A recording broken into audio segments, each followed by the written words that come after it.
That happened, did I know? Good evening, and is Concord TV on? Yes. Great. Welcome to the building committee meeting for January 15th, 2026. We're discussing timelines, financing and bonds, construction manager. We have some information on the traffic study and next items. Who's going to lead off, Mr. Dunn? I'm no problem. As long as it's okay with you, I'm going to switch 2 and 3. We posted it as this, but Okay. because I have Mr. Kelly here, And he would like to go home. I'm offering him that option. He's offered it as an option. I will kinda- just I took switch him up the on it. agenda up a little bit, but as long as you're Yeah. okay with that. All right, so let me start off with the timeline. Just so you know, this is the presentation, very similar to what we did last night in front of the Joint Finance and Capital Facilities Committee. So if you watch both, it would be somewhat of a duplicate. I tried to do little tweaks based on feedback. But, so the board approved the project on October 23rd, 2025, not 26, but we'll correct that.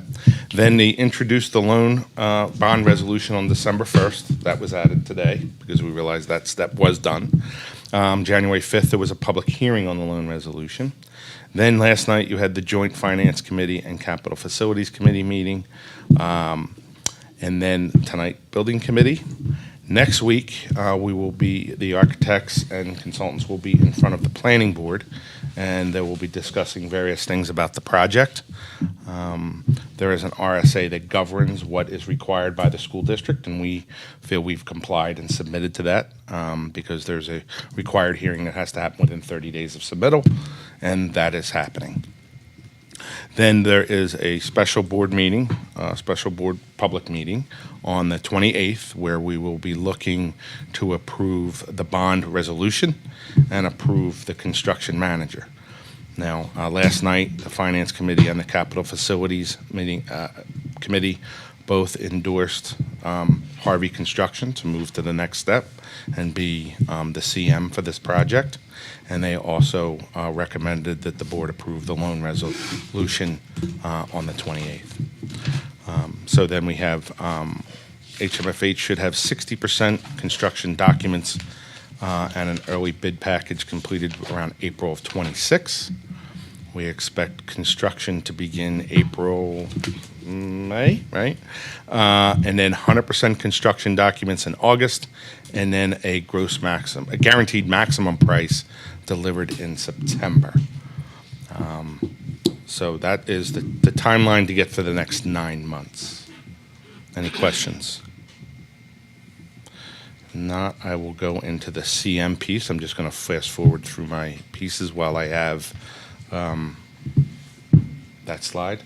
Matt, if you don't mind telling what you told the Facilities and Finance Committee meeting last night. So we started with Harvey about 18 months ago. As you know, we went through the whole quality-based selection process. Nicole was on the committee with others on the building committee, members of the public, some school board members and administrators. And we brought Keith here tonight just to discuss and talk over the pros of going with the construction delivery method of construction manager at risk. I know it has come up in previous meetings that we've talked at other delivery methods, but I thought it'd be good to just discuss through if there's any questions about that particular process. Keith or I or we can help answer those. Well, it might be helpful to go through what you consider the pros of it. I think we had this discussion 18 months ago, but sometimes it's worth revisiting. We did. So, we started early on in the design process with pre-construction services.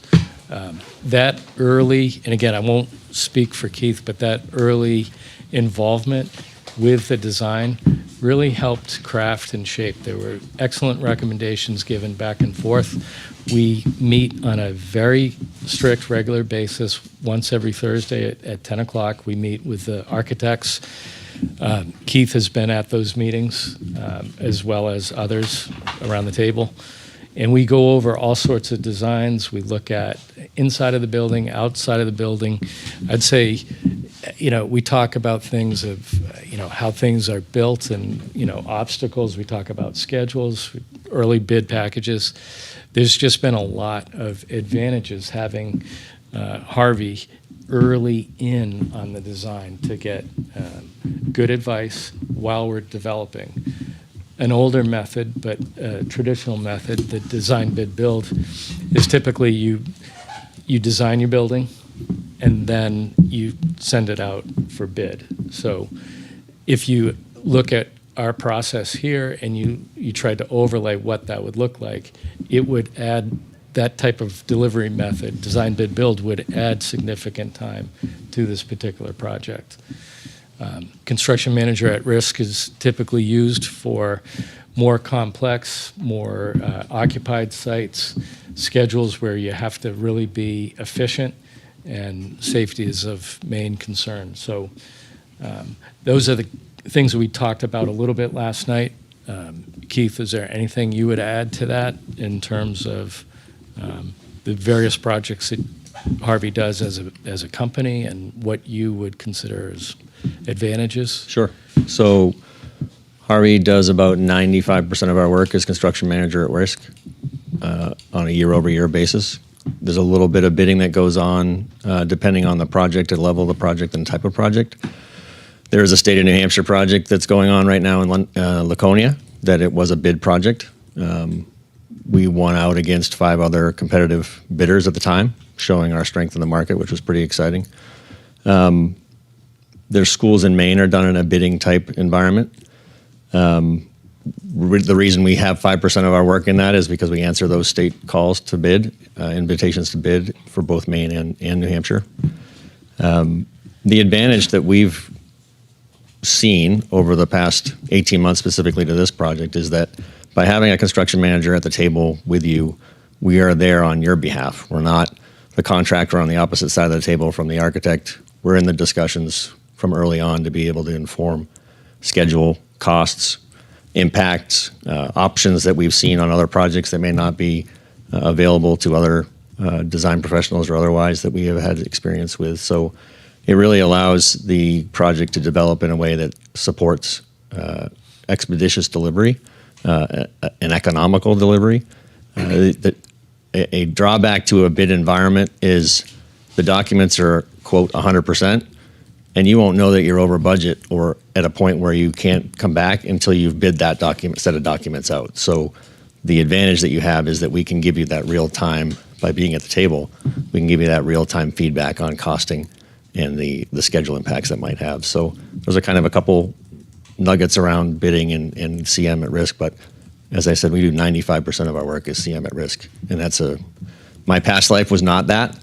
So I actually find it a breath of fresh air to be actually at the table with you, representing you at the conversation for the whole project as a whole. Questions, Mr. Burgess? So when you talk about the bid process, my understanding is that as you engage subcontractors, electricians, plumbers, plumbing and heating companies, you will still get bids from them. That's exactly right. Yeah. Okay. So as your construction manager, we will guarantee a price in September, is the schedule right now. That'll be based on the documents that were provided from HMFH. Those are competitively bid in the market. Harvey has a very strong presence in this market. Obviously, if we went up against 5 other bidders in an environment that we did last year for the project in Laconia, it's a testament that we do have preferential, strong results from our subcontractor base. There's another part of that too on the bid side of things, that when you have competitive bidders, there are subcontractors that may not price other bidders for whatever reason, and they might price us, and they might price us more advantageous. So you're getting really the cream of the crop, like we'd like to say, by being able to have us at the table and doing that. But every division of construction, every scope of work that's going into this project will be competitively bid in the market at the time of prior to GMP. Thank you. Yep. Mr. Bouchard? Good evening. I just wonder if we can, I guess if 2 companies place a bid and they're like equal, can we have a preference for New Hampshire companies? at any time during this whole process, that's the other thing, is that we make a recommendation. When that happens, our project managers will make a recommendation based on the bids and the proposals that were received. That's our recommendation to you. At the end of the day, if there's a preferential for a student's parent or New Hampshire based or whatever. Not student parents, just in terms of New Hampshire No, companies, any of you it. know, like- For whatever reason, that ultimately becomes your choice. As long as it's within the guaranteed maximum price of what we've provided to you, there's no reason that we can't select anybody as a preferred environment. Yeah, just thought of just supporting local companies where possible. Yep. And I just think it would be helpful to go over, Matt and Jack, that that Harvey was the successful bidder for this project in both quality and price, and for both phases when we bid this out and had a competitive bid process. They did. We followed the quality-based selection criteria, so we put together, the whole RFP was a process. We put that through. We made sure when we wrote that, we wrote it for pre-construction services, but we also, page 2 of that, we gave ourselves a wiggle room that if things were going well, we could elect to continue and convert over to construction manager. Whereas we also put in there that if we wanted to have an out and put the whole thing out to bid, we could. But the process really proved itself because we had 5 firms. We had the mandatory pre-construction meeting where we had people come in. We reviewed. We had the architects do a presentation. We reviewed that with everyone. It was open questions by all 5 firms so that everyone's hearing the same thing. We gave a period of time where people could respond on a universal email that everyone would get the response to. They would see the questions and everyone would see the answers to. After that, we scheduled interviews and our committee met and we had questions ahead of time. We all selected the questions. Everybody was asked, each company was asked the same questions by the committee. We deliberated at the end. Yeah, I should say 2 of the 5 dropped out before we even got to that phase, whether the size of the project was too big or it wouldn't fit into their schedule. But we did have 3 very strong construction firms. Went through the interview process, we graded them out, and as Ms. Walsh was saying, Harvey came to the top. Their percentage fee was 1.95%, which was more competitive than the others. But around the table, it was unanimous that Harvey was the right fit. And then I don't want to keep going on the meeting, but we have had very good success with Harvey in the past, starting with the 3 elementary schools that came in on time and under budget, which are nice things to say. We had a steam to gas conversion when we were in a difficult situation. 4 of our 7 schools had to switch from steam to natural gas, and Harvey stepped right in, worked with mechanical contractors, and we were able to get all 4 schools done on time. And then most recently, we had that ceiling up at the high school, and that was a dangerous situation. They came in, they took care of it, and they got the job done at least 2 months ahead of schedule. So all those factors also talk to long-term good relations between the entities, and reputation. I'd say that one of the big things we did as a selection committee is we checked the references that they put. Obviously we asked them to put on their documentation, but we also checked references that people didn't have, because reputation means a lot out there. And everyone we talked to had very good things to say about Harvey. Questions? So this is on the January 28th agenda for the school board to move forward with this. Part of the timing is, I think you'll remember that there is 2-point-something million in our budget of savings for early bids, so we need to have our construction manager on board in order to get those early bids going. So the board will be voting on this at the end of the month. So if anyone has any thoughts they would like to share with the board, please let us know. I know Ms. Fox was on the original selection committee, I believe. Yep. I agree. Matt, everything that Matt just said is correct. Yeah, I mean, I think it makes sense to keep Harvey on board personally. They already know everything about what's been going on and have helped develop the project. I think the ability to get the school built as soon as possible is, I think, been at the forefront of so many people's minds. I think that will be the best outcome for the project personally. Thank you. Well, thank you, Mr. Kelly. You're welcome. Have a good evening. Thank you.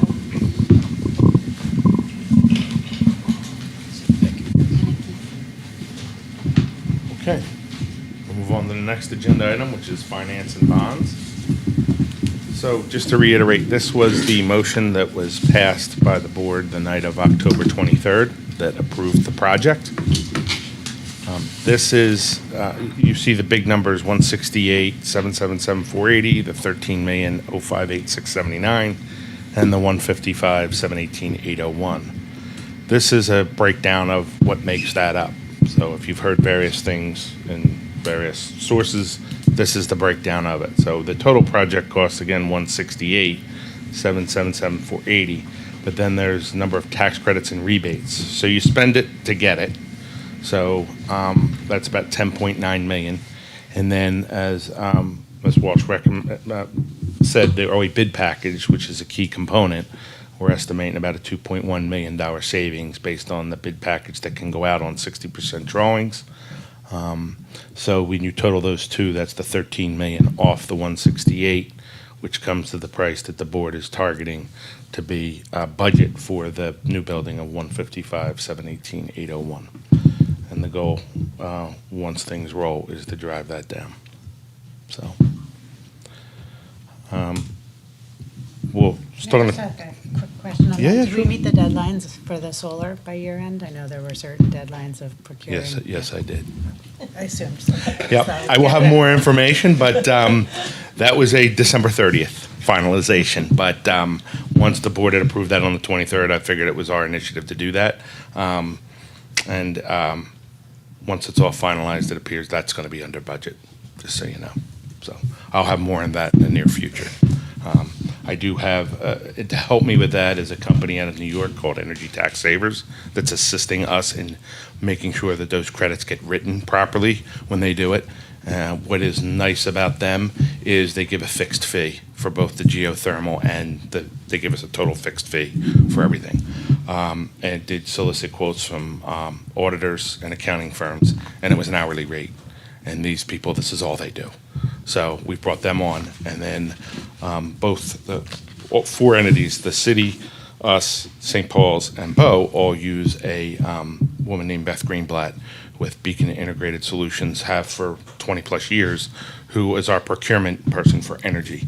But she also does consulting on things like this. So we have her involved under us, representing us, which she is right now in the early design phases for all this.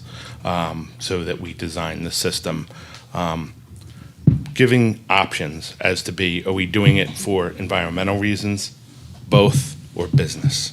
So there's a couple different components of that. You know, whether we want to sell back to the grid and sell those credits, do we not want to sell credits and harness all that? So she is helping us through that process as well. Okay. Mr. Burgess? I had one other question. So the net projected project cost of 155,718. Yep. There's also talk of a guaranteed maximum price from Harvey. Yep.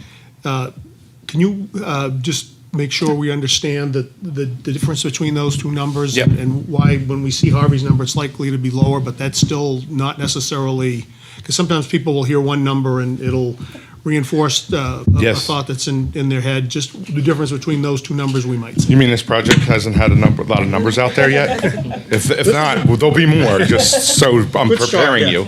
But the goal is that as they come out, they go down because we're getting more and more refined. So the 155 is the budget we're working from to design the building. Yes, again, you spend it to get it because we'll be getting these direct credits back.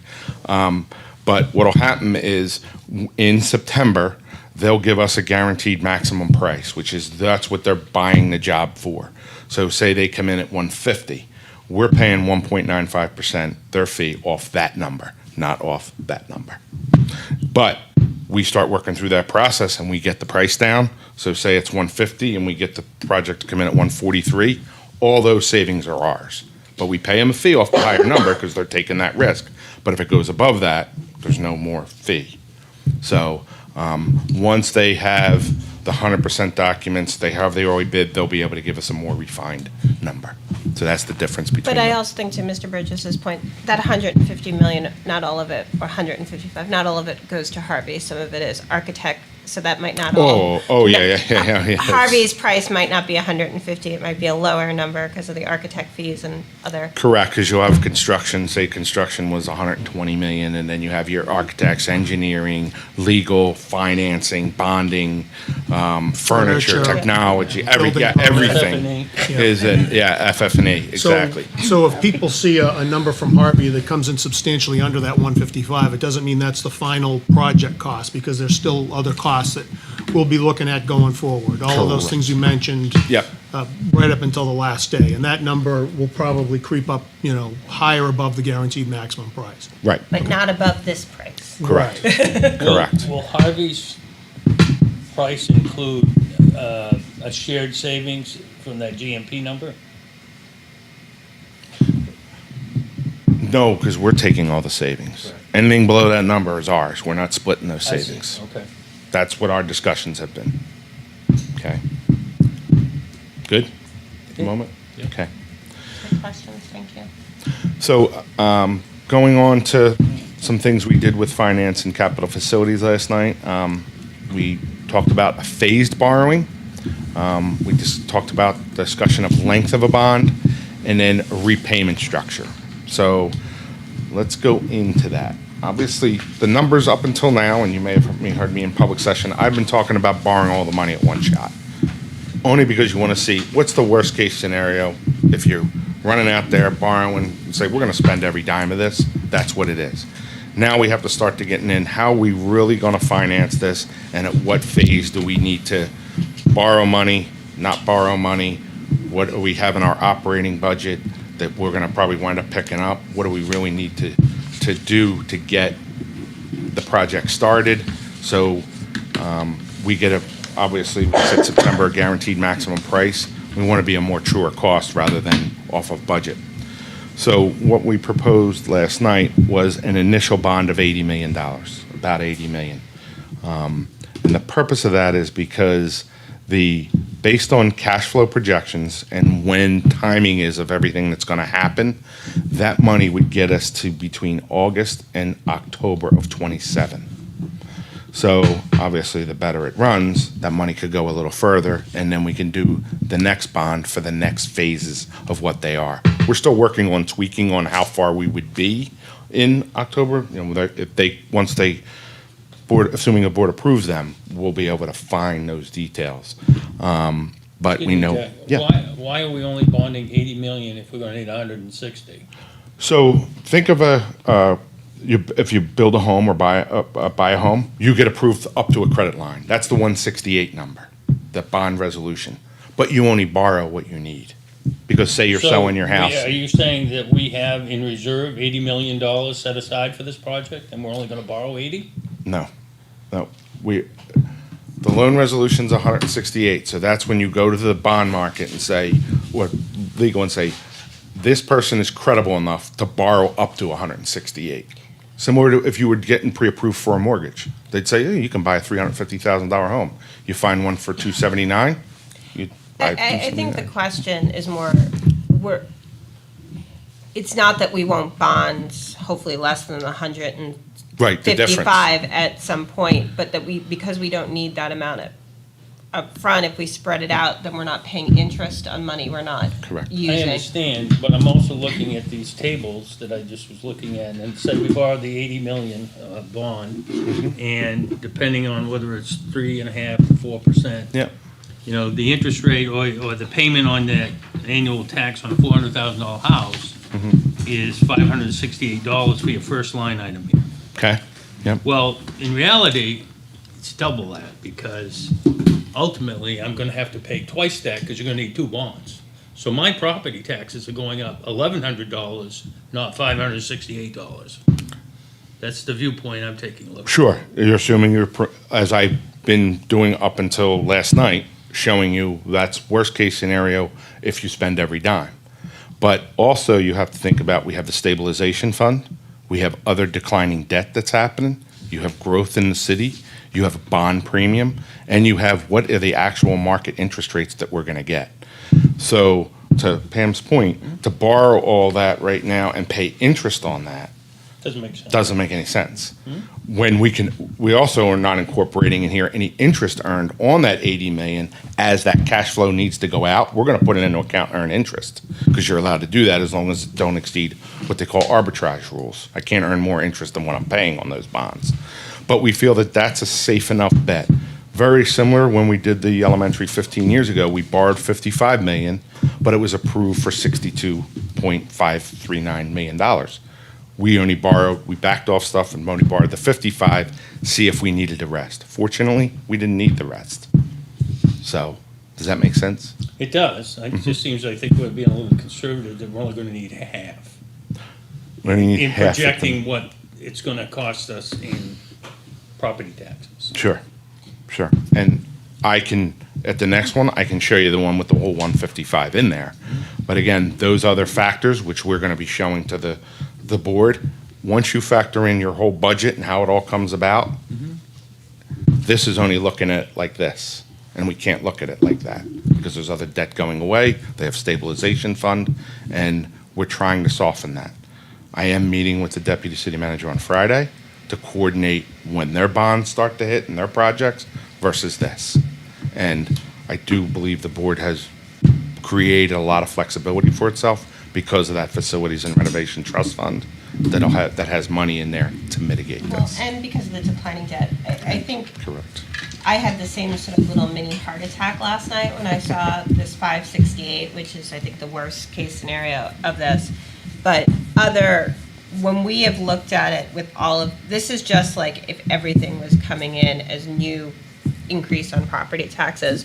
Whereas when we've looked at it, I don't know if Jack has access to one of those spreadsheets that he could pull up, where when you put in the declining debt, this number, I think, is a little bit higher than if it was all $155 million. It's still because of the other factors that aren't shown. That's correct. Because you're gonna have the elementary schools that debt's gonna sunset. So, and every Sure, year but that they're goes also down. gonna have the police station that's right on our backs that's gonna add to this. So, Correct. You know, I'm just thinking of the Yep. tax burden Oh, yeah. on everyone in the city. Yep. And especially those of us who are retired and Sure. have fixed incomes. I mean, an extra $1,000 or $1,200 a year in debt is a pretty big hit. It is. There's no doubt, and we're conscious of that, and trying to figure that out. But I will also say, this is the only item in the budget that once you buy it, it goes down. There's nothing else in either of our budgets that do that. So it is a long-term 50-plus year investment. But we're doing whatever we can. So, again, 80 million. The rates that, and I just spoke with the financial people today, confirming that the rates that I'm using are conservative. They're very happy with 20. They're very happy with 25. The 30, yes, they are at 4. They said if I wanted to go more conservative, 4.25. That's today. So I have 4 in here because they got back to me late just to confirm. But 4 to 4.25 for 30 years, a little longer. This is based on a home assessed at 400. That's what these rates are calculated off of. To try to put you in perspective of what an equivalent homeowner would be on a mortgage, if you look at number 3, 7, and 11, that's equivalent to a mortgage. You have the same payment, same amount for whatever term, 20, 25, or 30. Level debt. Level debt. So if you ever you see your payment come in, it's the same. What changes? The taxes, the escrow, but for us, that'd be the same every year. Now, we have historically not done that method. Historically, we've done the method of 2, 6, and 10, which is equal principal. You pay interest in year 1 of the debt, so it's slow roads, and then year 2 is when principal and interest kicks in. So it allows a graduate up and then start down. That is historically what our debt has been. Why? Because as Rick was pointing out, it going up to that number, seeing that 568 is nerve. We have other debt. It allows for room to grow because the debt is declining every year. If you look at each of those payments, they go down every year. Well, we have, as the projects Matt were talking about, all that debt is sunsetting. And we've also tried to create debt that does tail off in various points to give room, flexibility to the board and the community to be able to take on additional projects in the future. One of the reasons why those 3 schools were done all at the same time, because originally that was planned to be a 10-year process, one school after another. And a conversation we had as a board, because I was on the board at that time, was the struggle of putting kids, one, in perpetual, and staff, into perpetual construction. Because you'd be in one school, and then you have time value of money every year. When you go to bond that next school, that's going to be higher. We wanted to get rid of the 3 schools and leave a gap. You now have almost $20 million sitting in a savings account that you would not have had if that board did not do what it did 15 years ago. Add, in addition, you have the declining debt. Add growth of the city, which we hope will happen. Real growth, not market growth, real growth. New things coming in here, being built, put on the tax rolls. And hopefully a good bond rating. Right now we are AA2, AA minus with S&P. So we're one step behind the city, but it's very good rating. And all that is being put together now. Again, the stabilization fund to help. And whatever's the bond premiums. So if we get an investor that pays good money for the bond, and you don't pay principal and interest on that money, and it's used to pay down the project. Okay? A lot of factors.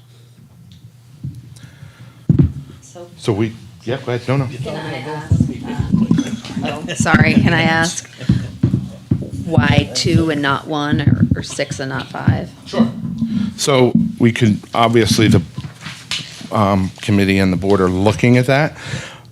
You could be more aggressive, but as you look at the first one, when we talk about 1 and 5 and whatever the next number is, 1, 5, and 9, the principal and interest start year 1. So the hit is boom, right there.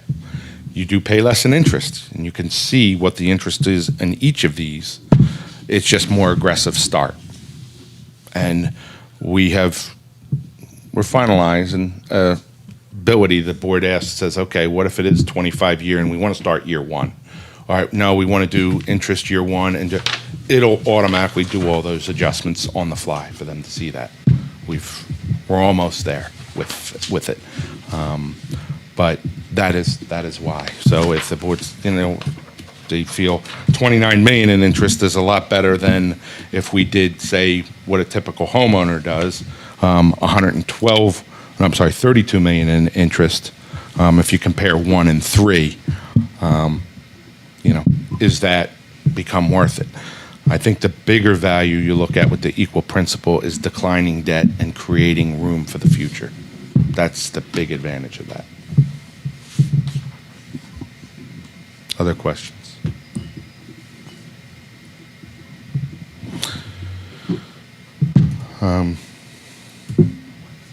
I just did a quick summary as far as you see, 1 and 2, 5 and 6 versus 3, 4, 7, 8.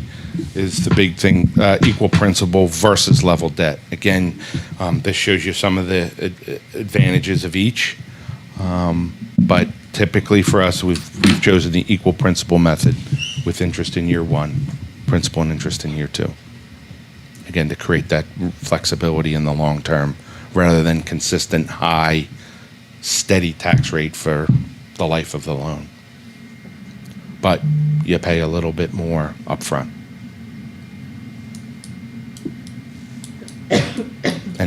Any comments or suggestions, especially while you have board members here, on what you think would be preferential? Just, so this is a raw version, and this is for planning purposes only. Once you see it all integrated and how the board has created its flexibility to smooth this or delay the onset of it, I think that'll be helpful. But any initial thoughts? I think just to note that when we vote on January 28th, we're not voting on a particular scenario. We're voting to go to the market and see what interest rates we get, and things like that. And then we will vote on the actual. So in front of you, you Fine. should have a schedule. Yeah, it's not as simple as they vote on the 28th and I run down to the bank tomorrow. It doesn't work that way. It is a very involved process. Right now, we are going through the legal process to make sure we are a credible entity to be rated on our own and that we can go to the bond market. So some of you may have heard New Hampshire Bond Bank, and that's where you may have school districts to go because they can get ratings on their own for whatever reason. But that's another option for districts. But we believe that based on the credibility, our budgeting, the board's fiscal capabilities, that it's going to be best to go direct to the market. But when you look on here, you see, let's see, by January 27th, S&P distributes rating call questions. So that process has started today. Meaning the call was made to them. We're going to be anticipating any day what they're going to have for us for the call that needs to happen on the 3rd or the 4th. As we mentioned, on the 28th, the board reviews the Finance Committee recommendation and votes. That's when we'll go between the 28th and the 2nd, that all the work that's been done between the December 1st, December 5th, January 5th, January 14th, January 28th, all that goes to bond counsel and they sign off that we've met all the legal requirements. A preliminary official statement is being created by our financial advisors that lists all the leadership of the district, our financials, our audits, which was just completed. What's great right now that's happened is both the city is going to the bond market and us. So all the stuff that they need is all fresh and today. So it's good timing wise of where we're at. And then once we have the ratings call, they'll issue what our rating will be. We hope it stays the same. And then they will, you could see here on the 10th, they will distribute our preliminary official statement to prospective bidders. And then we get our ratings release. And then we will look to get a competitive sale and receive bids on the bond that we're looking for. So right now we are on schedule. We're definitely going to have as we get closer to this, we'll get a little bit more tightening from the financial advisors. But I want to be able to at least give the Finance Committee and the full board some idea and options that they go. Because when these bonds come back, they then have to vote and approve, accept the bidders.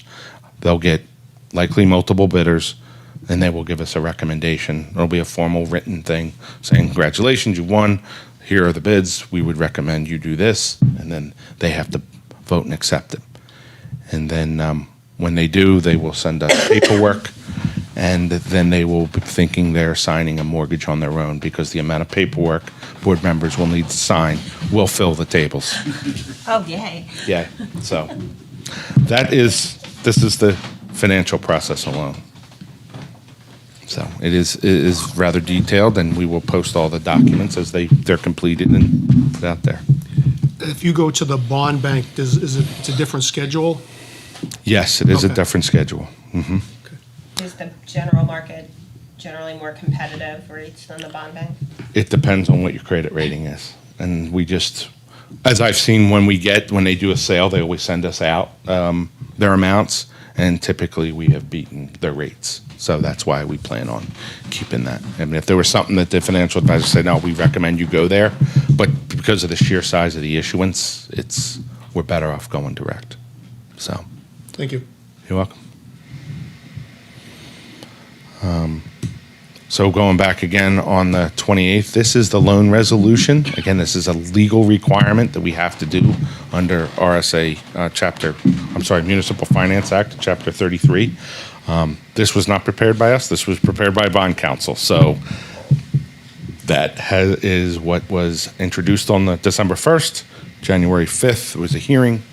The 14th, the Finance Committee recommended this for the full board, and now on the 28th, the board will vote. And then I have to submit all those packages, public notices, everything to bond counsel. They will compile it. They sign off that we've done everything we're supposed to. Goes over to Hilltop, and then Hilltop starts preparing all its documents to tell the bond market, hey, we have somebody that's interested in getting money. So, okay.